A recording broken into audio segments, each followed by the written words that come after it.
Olá, início de mês chegando, novembro acontecendo e a gente já tá com aquela mistura de sentimentos, né? Não sei você aí, mas provavelmente sim. Que é começo de mês, início, energia do novo, mas ao mesmo tempo energia de finalização, né? O ano está acabando, falta só mais novembro e dezembro para o ano terminar. E quer a gente queira ou não, a gente é influenciado por essa energia coletiva, né? Essa energia do algo maior.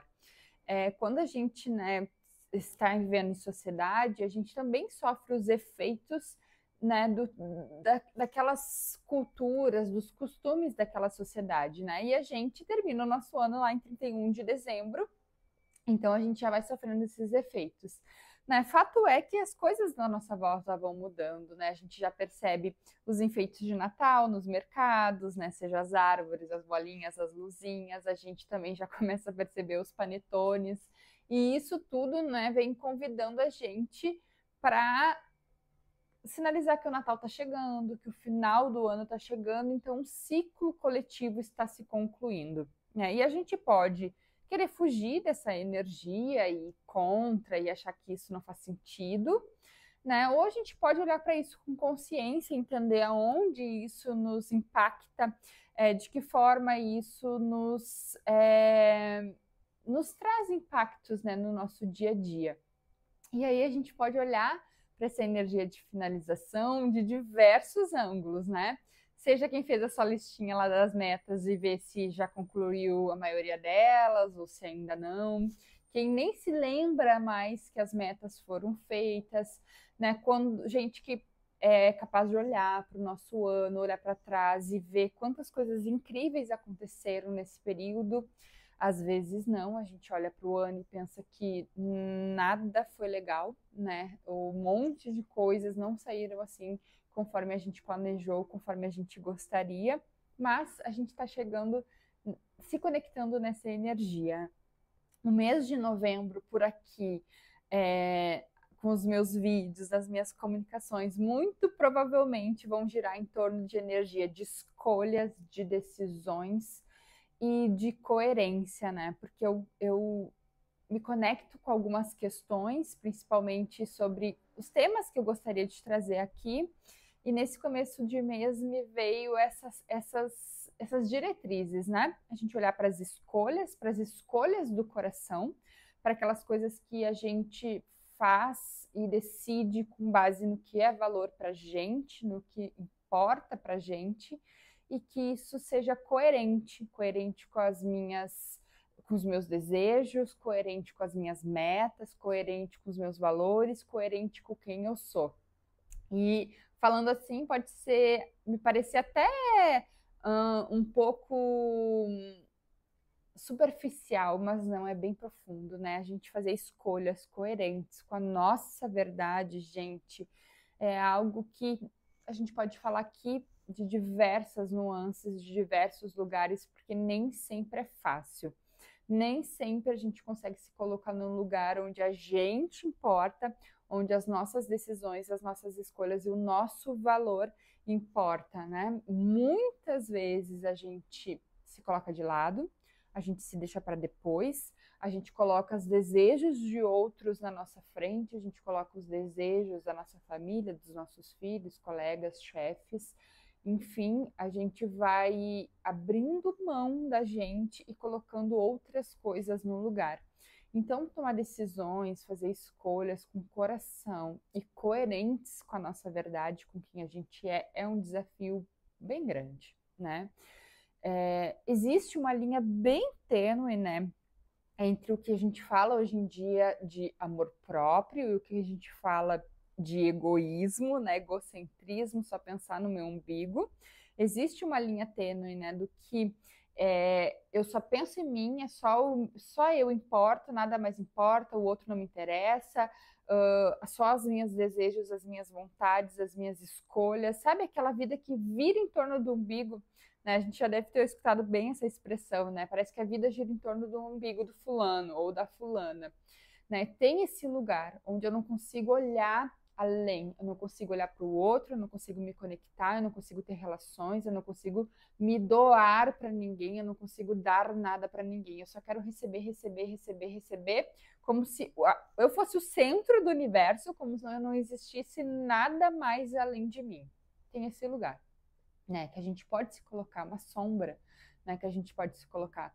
Mas às vezes também tem uma outra sombra, num outro lugar, onde a gente não olha para isso em nenhum grau, né? Como se nada tivesse valor, nada que eu fizesse tivesse valor, o que eu gosto não tem valor, os meus desejos, as minhas metas, as minhas vontades, quem eu sou, nada disso importa. O outro está sempre em primeiro lugar, o outro está sempre na frente. Eu esqueço de mim para dar espaço para o outro, eu me deixo de lado para dar espaço para o outro, eu me espedaço, eu me corto para caber em lugares onde o outro é mais importante. E os dois lugares são sombras, né?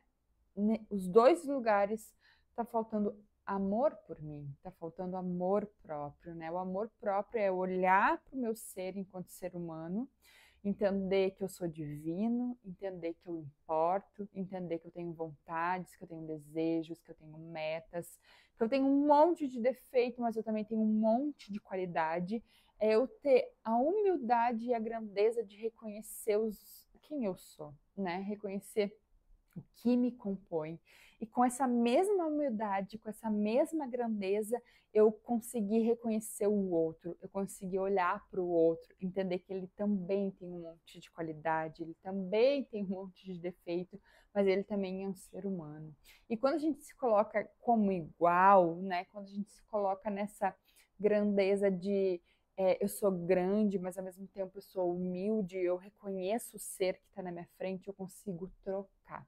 Eu sou capaz de fazer essa troca, entender que ele também precisa de amor, assim como eu preciso de amor, né? Jesus Cristo já nos disse lá mais de 2000 anos atrás, né? Amar ao próximo como a ti mesmo. Então a gente precisa amar o outro, mas a gente é como a mim mesmo. Então a quantidade de amor que eu me dou é a quantidade de amor que eu sou capaz de dar para o outro. Então, esse mês de novembro, talvez a gente vai olhar um pouco para essas escolhas coerentes, né? Para essas escolhas do coração, para olhar para os meus desejos, para o que me importa, né? Eu ouvi esses dias num grupo que eu estava sobre a energia das pessoas daquele grupo era tentando organizar os seus projetos, organizar suas metas, como se tivesse até agora deixado tudo meio solto, começado um pouquinho aqui, começado um pouquinho ali, e as coisas estarem meio bagunçadas, né? E eu olho para isso e é também um pouco de falta de amor próprio nosso, né? A gente não olhar para os nossos desejos e ir soltando, sabe? Aí começou uma dieta e não terminou, aí se inscreveu na academia e não foi, aí iniciou um livro e não terminou, comprou um curso e não olhou as aulas, aí pensou em fazer um projeto no trabalho e não concluiu, aí criou um material pela metade, sabe? A gente vai deixando os nossos pedaços um pouco em cada canto. A gente vai começando e não terminando, começando e não terminando, como se a gente não fosse capaz de dar amor para todas essas coisas, né? Como se a gente tivesse um começo, um start, mas a gente não conseguisse chegar até o final. E isso também é um pouco de falta de amor próprio, né? Um pouco da gente dar valor para o que é da gente, para a gente dar valor para as nossas vontades, né? A vida criativa, que é uma coisa que eu falo bastante, nos diz isso, né? Viver uma vida criativa, ser capaz de criar coisas saudáveis, é a gente também ser capaz de implementar essas coisas, manter essas coisas, né? Faz parte lá da vida criativa, da implementar, da manutenção nessas coisas. Então, às vezes, a gente acha, né, que ter uma vida criativa, ter uma vida coerente, ter uma vida de escolhas, é só lá ter a inspiração, né? Só o começo da vida criativa. Mas não, a gente dá organizar todas as coisas, a gente dá amor para essas coisas, a gente implementar também faz parte da vida criativa. E uma vida criativa é composta de escolhas coerentes, né? Escolhas por mim, escolhas pelo que importa, né? No livro Caminho do Artista, a Júlia nos propõe a fazer uma vez por semana um encontro com o artista, né? Um encontro com a gente. Ela diz: tirem 1 hora por semana para levar, né? Eu brinco que é para levar o artista para passear, que é para a gente tirar 1 hora do nosso dia para gente. E não é 1 hora do dia, é 1 hora da semana, 1 hora só da semana para fazer alguma coisa que eu realmente queira sozinha. Seja pintar, seja brincar, seja comer, seja olhar uma série, sair para caminhar, não sei. 1 hora da semana para fazer alguma coisa sozinha. E às vezes a gente não é capaz nem de imaginar, né, em que momento a gente vai fazer uma coisa dessas, em que parte da nossa semana a gente vai dedicar 1 hora para a gente mesma. E olha se tem cabimento. Né? De 7 dias por semana, eu estou falando de 1 hora para a gente se dedicar a nós mesmos, a nossa vontade. Porque a gente passa o resto das horas, às vezes, se dedicando aos outros e à vontade dos outros. Então, fica o convite aí, a reflexão da gente falar de escolhas mais coerentes, coerentes com o teu ser, né? Coerentes com quem você é, com as coisas que você deseja criar e as coisas que você deseja viver.